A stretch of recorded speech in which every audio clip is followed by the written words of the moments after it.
বাঙালি হয়েও আমরা রাজস্থানে কেন পড়ে রয়েছি সেটা কি তোমরা কেউ জানো কো? তোমরা যদি না জেনে থাকো তাহলে পুরো ভিডিওটা দেখো, স্কিপ করো না কো। আমরা বাঙালি জানো তো, কিন্তু আমাদের ভাগ্যটা খারাপ কি ভালো জানি না, আমাদেরকে এই রাজস্থানে মরুভূমির মধ্যে পড়ে থাকতে হয়। আসলে কি রাজস্থান মানে মরুভূমি? যার কাছে ফোন করি গো বাপু সেই বলে রাজস্থান নাকি মরুভূমি। প্রথমে জিজ্ঞেস করে তোমরা কোথায় থাকো গো বাপু। আমি যখন বলি যে আমরা রাজস্থান থাকি তখন তো ঘাবড়ে ওঠে, বলে এ মা, তোমরা রাজস্থানে থাকো, সেখানে তো খালি ধুধু মরুভূমি কো। কিন্তু আজ আমি তোমাদেরকে এই ভিডিওর মাধ্যমে জানাতে চলেছি যে রাজস্থান কি মরুভূমি নাকি অন্য কিছু। তো শুনে রাখো, রাজস্থান মানে যে শুধু মরুভূমি তা নয় গো। রাজস্থানে কিন্তু দেখার মতো অনেক সুন্দর সুন্দর জায়গা রয়েছে গো। তোমরা তো নিশ্চয়ই ইতিহাস বইয়ে রানী পদ্মাবতীর গল্প শুনেছো।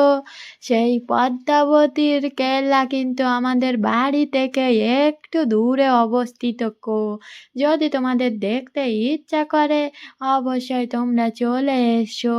আর যদি তোমরা রাজস্থানের মানুষের জীবন যাপন সম্পর্কে দেখতে চাও গো, তবু আমি তোমাদেরকে জানাতে পারি গো বাপু। আর রইল সে কথা, আমরা কেন বাঙালি হয়েও রাজস্থানে পড়ে থাকি জানো? কারণ ওই পেটের দায়ে পেট চালাতে গেলে তো বাইরে থাকতেই হবে।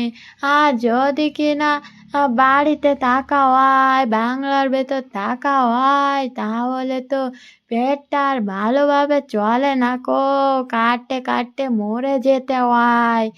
ওই যে ওই কলকাতার তুলনায় না রাজস্থান বা অন্যান্য রাজ্যে দেখবে কাজে একটু বেতন বেশি দেয় গো বাপু, তাই এখানে পড়ে থাকতে হয়। তারপরেও জানো তো রাজস্থানটা খুব ভালো জায়গা। রানী পদ্মাবতীর কাহিনীটা যারা না পড়েছো তারা একটু পড়ে দেখো গো। এশিয়া মহাদেশের মধ্যে সব থেকে বড় রাজপ্রাসাদ গো। যারা কেল্লা না চেনো তাদেরকে বলে রাখি, কেল্লা মানে হচ্ছে গিয়ে রাজপ্রাসাদ। তো যাই হোক, যদি তোমাদের এরকম ভিডিও দেখতে ইচ্ছা হয়, রাজস্থানী আদিবাসীদের জীবনযাপন সম্পর্কে দেখতে চাও, এক্ষুনি একটা কমেন্ট করে ফেলো তো দেখিনি বাপু। যদি তোমাদের ভালো লাগে, এখানে কিন্তু অনেক জঙ্গল আছে, বাঘ আছে, আরো অনেক